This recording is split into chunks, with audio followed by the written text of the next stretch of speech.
یاره چې داسې پلیا روان یم او خپه مې یو چیش سره ولګېږي او چې پام وکړم نو یو ښایسته د سرو زرو صندوق ایښی او بس مړه خاورو باندې ککړې خاورې ته خوا دې خوا کړم او راویښلم او چې سوچ وکړم نو د اکبر د خزانې د اکبر باچا د خزانې نه راپاتې مړه او بس ایسې زر زر کور ته یوسم او هلته هم چاته څه ونه وایم پټ بس یو کوټه کې ورته کښېنم او راخلاص یې کړم او چې ګورم مړه بس د سرو زرو د سکو نه ډکې او بس یو سکه پکې راواخلم او بازار ته لاړ شم هغه یوه سکه په 2.5 میلیونه پیسو باندې خرڅ شي او مړه بس مزې او چرچې مې شروع شي او بېغمه ورته واړومه او بس خوندونه یې او زه یم او لږ لږ څه غریبانو ته م ورکوم هغه به م د یاده نه باسم بس دا ژوند به مې او خېټه به مې ورته اوبو کې اچولي.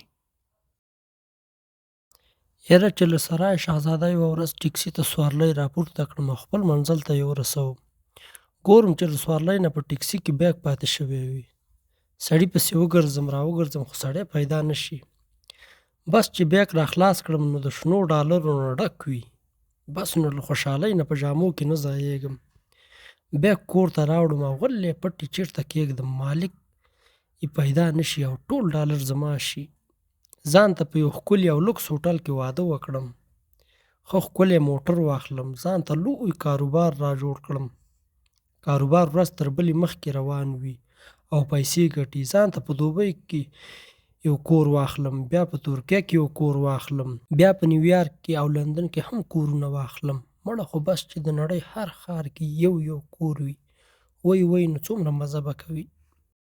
مړه تر څو به دا ټیک ټاکونه جوړوم خو چې لږ پیسې پیدا شي او یوه موټر شویي جوړه کړم او د خلکو موټر وینځم. هره ورځ لسګونه موټر راځي او هر موټر نه 1.5 افغانۍ اخلم.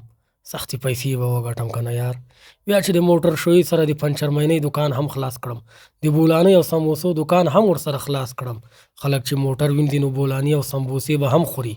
پنچرونه به هم ورته جوړوم. بلا هلکان به را سره په کار ولګي او مزې به وي مزې. هر ورځ به سلګونه خلک راځي. سلګونه موټر به وینځم. سلګونه بولانۍ او سمبوسې به خرڅېږي. بس پیسې به وي او زما به پرې سر وي.